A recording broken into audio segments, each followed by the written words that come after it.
Hey y'all, and welcome to Chaz's Lifestyle. Today we're making, as you can see, delicious and savory soul food. On Sundays, it's all about bringing the family together. If you're interested in this recipe, please stay tuned.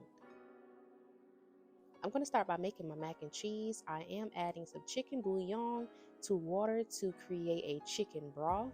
And once my water starts to boil, I'm going to go ahead and add my macaroni noodles. I'm only using about half of the box, so I won't be using all of it. It's not necessary unless you want more, then you can use more. Let that cook. Now for my chicken, I went ahead and cleaned it with some lemon, salt, and vinegar, pat dried it. And as you can see, it's about 6 to 8 chicken drumsticks. I'm seasoning with some Cajun seasoning, and I will have all of my other seasonings listed down below in the description box. So I will have all the measurements, the exact ingredients, everything for y'all. I'm just going in with some basic seasonings after I put in that Cajun seasoning. Now the Cajun seasoning does have salt in it, so I won't be adding too much salt, but I am going to add a pinch of salt and pepper. Okay, as you can see. So once I have all those seasonings in there, I will go ahead and add also some dried parsley for a little color. Okay, after you add the dried parsley, go ahead and give that a really good mix. You need to make sure you get in there, okay, with your hands. As you see, I'm bougie. I got on some gloves, but it's all right. Now get in there real good with your hands, and you want to make sure you get all those seasonings all up in the chicken, up under the skin, all up in there. So after that, I am using heavy cream. If you have buttermilk, go ahead and do that, but I had heavy cream, so I'm using just about a cup of heavy cream, a half a cup to a cup of heavy cream. You don't want too much. I went ahead and added my sazon seasoning as well as some hot sauce.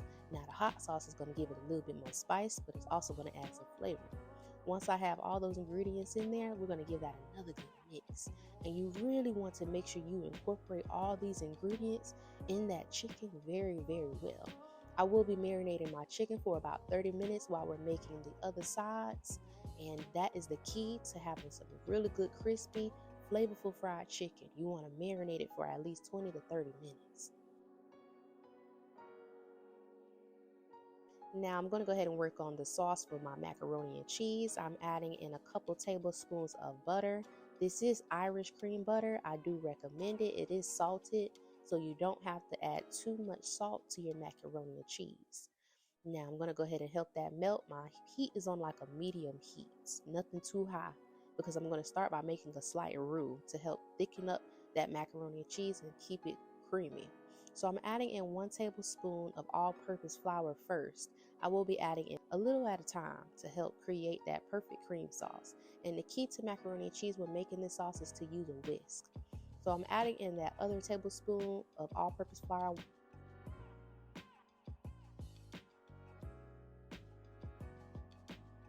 Like I said, my heat is on a medium heat.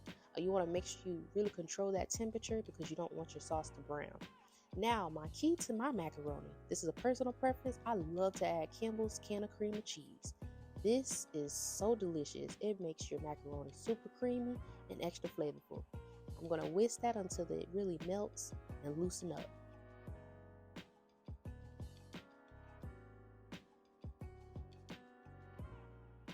After that, I'm adding in my heavy cream.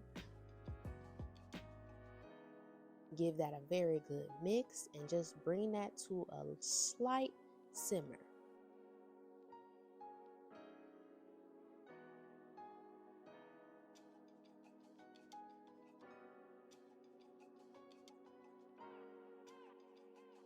Now it's time to season slightly. I'm just adding in classic seasonings, macaroni and cheese. You wanted to have that classic flavor.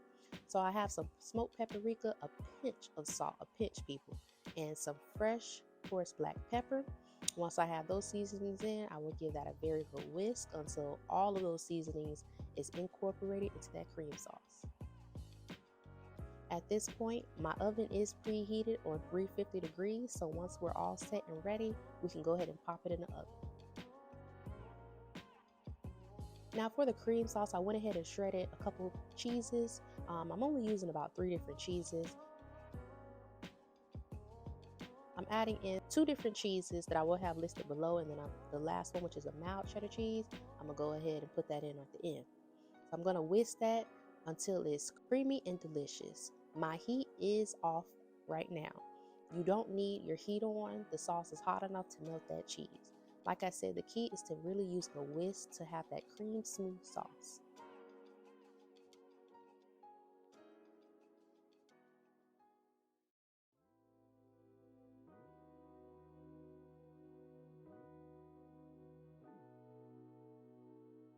Now I went ahead and drained my macaroni pasta shells, and I'm adding in that cream sauce.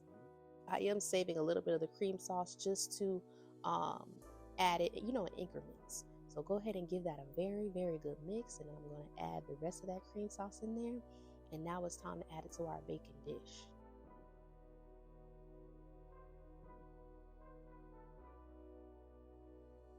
I'm adding in 1 layer of the macaroni, so you want to save a little bit because we're going to layer it. That is the key to my mac and cheese, is to layer it with the macaroni, and then we're going to go in with some of that shredded cheese, and fresh shredded cheese is the key as well.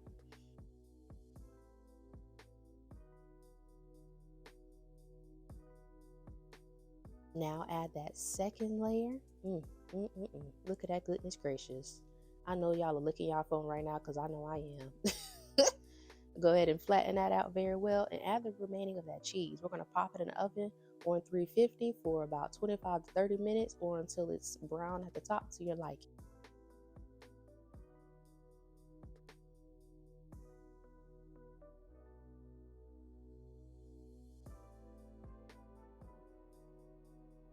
Now while the macaroni is doing its thing, we're going to go ahead and work on our candied yams. Usually I make my candied yams in the oven, but I decided to do something a little different and make it on the stove. So I'm adding in a couple tablespoons of that Irish cream butter. Once that's melted, we're going to go in in increments with the brown sugar. Now you want to mix the brown sugar very well. This is going to create a slight glaze. I usually add granulated sugar and all that extra sugar, but really sweet potatoes are naturally sweet, so you don't need all that sugar. But if you prefer that, go ahead and add a little bit more to your liking.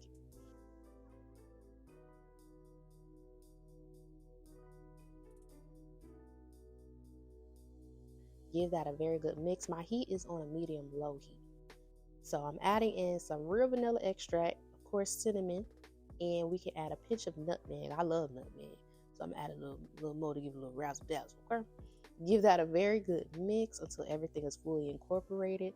Like I said, my heat is on a medium low heat for now. You don't need it real high.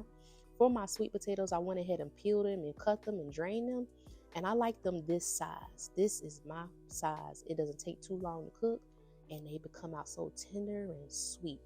Give that a very good mix until all that glaze is fully coated on those yams. We're going to cover the yams and we're going to cook them for about 40 to 45 minutes or until tender with a fork. Make sure you keep an eye on them and continuously mix them about every 15 minutes. My cornbread is ready. This recipe I will link below in the description box, as well as I already started making my collard greens. I will link that recipe below in the description box. Now it's time to start back on the chicken. Now for the flour, I seasoned it with those basic seasonings that y'all see me season the chicken earlier. Like I said, I will have it listed below. Yes, we are using a bag, okay, keeping it old school, easy cleanup. So as you can see, that chicken, it looks so flavorful.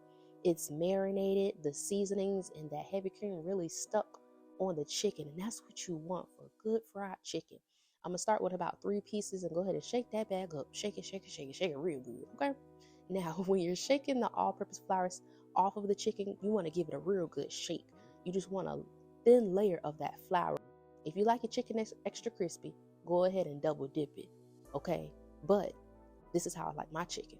So I'm going to go ahead and shake off the excess flour, and then I'm going to lay it on a rack because you want your chicken to sit a little bit just so, you know, that batter sticks on it. I'm going to go ahead and continue on with the rest of my chicken, and we're going to start frying it up. Now, I have my oil preheated on 350, and you want to make sure you test your oil with a little splash of water or a little flour. Make sure it's real hot and ready. That is the key to fried chicken. Anything you fry, you want your oil to be very hot and ready.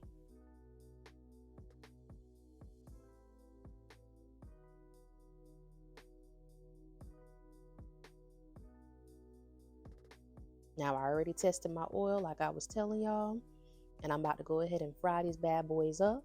I'm going to start by adding about 4 pieces each. Now, you want to make sure, if you're using a stovetop like me, I'm using my old school cast iron pot, You want to make sure you wait for each piece about a couple seconds so that oil can just, calm down a little bit. But it is good to fry in a regular fryer if you haven't.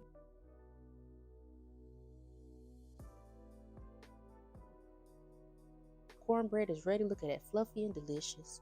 Yams is ready. Look at that, sweet and delicious. Fried chicken is coming out. I'm working on my second batch. Look at that. Look at that. Look at it. My collard greens is ready. Like I said, I will have those 2 recipes listed down below in the description box if you're interested in those. So savory and delicious. I love my new pressure cooker. It makes things so much easier. Now it's time to plate. If you decide to make any of these recipes, be sure to tag me on Instagram at Chaz's Cuisine Stories. If you enjoyed this quick video, go ahead and give me a like, subscribe if you aren't a part of the lifestyle already, and comment any other recipes you'd like to see. See y'all next time.